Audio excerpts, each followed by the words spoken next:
Rusiya Cənubi Qafqazda mövqelərini itirir. Teleqraf xəbər verir ki, bu barədə Ukrayna Xarici Kəşfiyyat Xidmətinin bəyanatında bildirilib.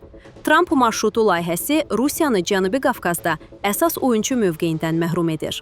Ermənistan-Amerika birgə şirkəti ən azı 49 il ərzində layihənin fəaliyyətini və Ermənistanla Azərbaycan yaxın keçmişdə baş vermiş müharibə zamanı düşmən olmuş tərəflər arasında kommunikasiya funksiyasını təmin edəcək.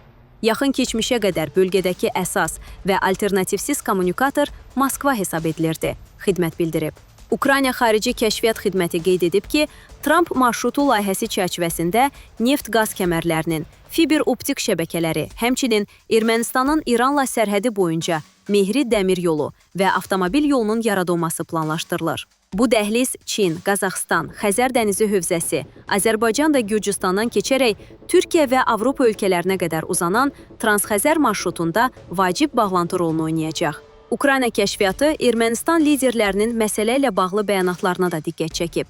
Ermənistan Xarici İşlər Naziri Ararat Mirzoyanın sözlərinə görə, layihədə Rusiya iştirakının məsələsi Amerika və Ermənistan tərəfindən müzakirə belə edilməyib. Ermənistan Baş naziri Nikol Paşinyan da demək olar ki, ultimativ tərzdə Rusiya dəmir yollarına müraciət edərək qısa müddətdə Azərbaycan və Türkiyə sərhədlərinə gedən dağıdılmış yolların bərpasını tələb edib. Əks halda o bildirib ki, bərpa Ermənistan tərəfindən həyata keçiriləcək və bu, Rusiyanın bölgədə mövcudluğu barədə suallar yaradacaq.